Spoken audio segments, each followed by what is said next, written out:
Hello সবাইকে, সবাই কেমন আছে? আশা করছি সবাই ভীষণ ভালো আছে, আর আমিও কিন্তু ভীষণই ভালো আছি।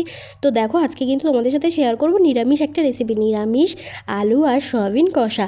হ্যাঁ, নিরামিষের দিন কিন্তু আমাদের অনেকেরই ভাত খেতে ভালো লাগে না, বা অন্য কিছু যাই হোক, আমাদের কিন্তু ভালো লাগে না। তো সেই জন্য কিন্তু আজকে সয়াবিন রান্নাটা এমনভাবে করব যে মুখে লেগে থাকবে, আর নিরামিষের দিনও কিন্তু ভাত নিমেষেই তোমরা খেতে পারবে। তো দেখো, তাই জন্য কিন্তু প্রথমে সয়াবিনগুলোকে একটু সেদ্ধ করে নিয়েছিলাম। নেওয়ার পরে আমি কিন্তু সয়াবিনগুলোকে একটু ভালো করে ভেজে নিচ্ছি, হালকা হালকা একটু লাল লাল করবো, খুব বেশি কিন্তু না। তো তাই জন্য কিন্তু আমি সয়াবিনের মধ্যে নুন আর হলুদ দিয়ে একটু ভেজে নিয়েছি।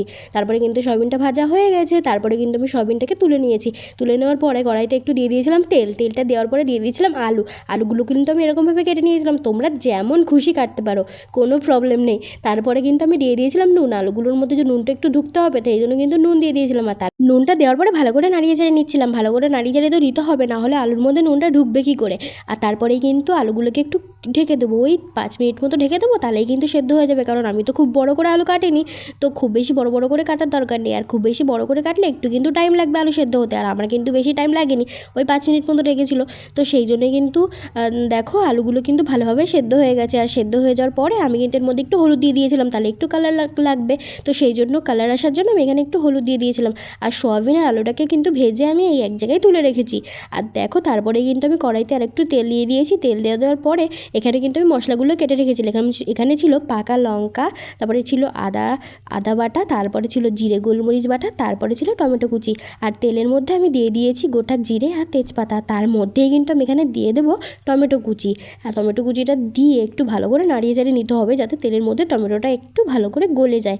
তো সেই জন্যই কিন্তু আমি টমেটোটাকে দিয়ে একটু নাড়িয়ে চাড়িয়ে নিচ্ছি। তো তোমরাও কিন্তু তাই করবে। আর তারপরে দিয়ে দিয়েছি আদা বাটা, তারপরেই দিয়ে দিলাম জিরে গোলমরিচ বাটা। দেখতেই পাচ্ছ কত সুন্দরভাবে পেস্ট হয়েছে না, হাতে বাটা মশলা বলে কথা। তারপরেই দিয়ে দিলাম পাকা লঙ্কা বাটা, মানে ওই কাঁচা লঙ্কার মধ্যেই পাকা পাকাগুলো খুঁজে বের করেছি, বুঝলে তো, যাতে কালার আসে। তো সেই জন্যই দিয়ে দিয়েছিলাম পাকা লঙ্কা বাটা।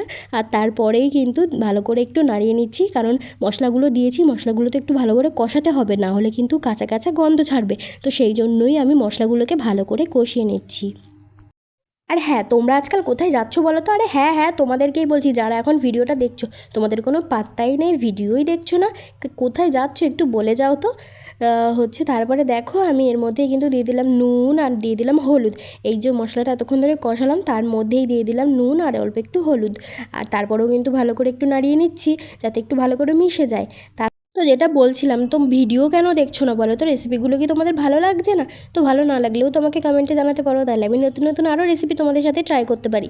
তো তারপরেই দেখো, মশলাটা কষে গিয়েছিলো ভালো করে, তার মধ্যে দিয়ে দিয়েছিলাম ভেজে রাখা আলু আর সয়াবিন। তো সেগুলোকেও দিয়ে দিয়েছি, দিয়ে ভালো করে মশলার সঙ্গে মিশিয়ে নেব। এটা তো আলু সয়াবিনের মধ্যেটাও ভালো করে মশলা ঢুকতে হবে, তো সেই জন্য কিন্তু আমি কিন্তু আলু আর সয়াবিনটাকে ভালো করে মিশিয়ে নিচ্ছি এই মশলাগুলোর সঙ্গে। তো দেখো, আমার ভালো করে কিন্তু মেশানো হয়ে গেছে। তারপরেই কিন্তু আমি এটার মধ্যে দিয়ে দেবো জল। আর এখনই খুব পরিমাণ জল দেবো না, আমি যেই বাটিটার মধ্যে মশলাগুলো রেখেছিলাম সেই বাটিটার মধ্যে অল্প একটু জল নিয়ে আমি এর মধ্যে দিয়ে দিলাম জল। এই জলটা যখন টেনে যাবে, মানে শুকিয়ে যাবে যাই হোক, তো তখনই কিন্তু আমি দিয়ে দেবো ঝোল, মানে জল যেটাই বলো, মানে বেশি পরিমাণ যে জলটা, সেই জলটা দেবো। তো এখন এই অবস্থায় আমি এটাকে ঢেকে দেবো। আর ঢেকে দিয়ে আমি 8-10 মিনিট মতো রেখেছিলাম। রেখে দেওয়ার পরে আমি এটাকে খুলে নিচ্ছি। মানে ওটা ঢেকে দেওয়ার একটাই কারণ, যে মশলাগুলো যাতে আলুর মধ্যে আর সয়াবিনের মধ্যে ঢুকে যায়, তো সেই জন্যই কিন্তু আমি এটাকে ঢেকে রেখেছিলাম। আর ঢেকে দেওয়ার পরে দেখো, এখনও খুব বেশি পরিমাণ জল নেই, কিন্তু অল্প অল্প আছে। তো এটাকে ভালো করে নাড়িয়ে চাড়িয়ে একটু শুকিয়ে নিচ্ছি। তারপরেই কিন্তু আমি দিয়ে দেবো ঝোল বা জল, যেটাই বলতে পারো। তো জলটা দিয়ে দিলাম। এইবার জলটা দেওয়ার পরে আমি একটু নাড়িয়ে নিলাম, নিয়ে ডেকটাকে ঢেকে দেবো। তো একবার ট্রাই করো, আমার কথা শুনে একবার ট্রাই করো, তো ভীষণই ভালো লাগবে। তো এটাকে ঢেকে দিয়েছিলাম ওই 10 মিনিটের মতো, তারপরে এটাকে হালকা করে নিয়েছি। আর এরপরেই কিন্তু এটা কিন্তু একদমই রেডি হয়ে গেছে। হ্যাঁ, জাস্ট নুনটা একটু চেক করে নুনটা দেখে নেবে, তো তারপরেই কিন্তু এটা রেডি। তো তারপরে এর মধ্যে আমি অল্প একটু গরম মশলা দিয়ে দিয়েছিলাম, নিরামিষ যেহেতু রান্না, তো সেই জন্য আমি এর মধ্যে গরম মশলা দিয়ে দিয়েছিলাম। আর দেখো, তারপরেই নামিয়ে নিয়েছি।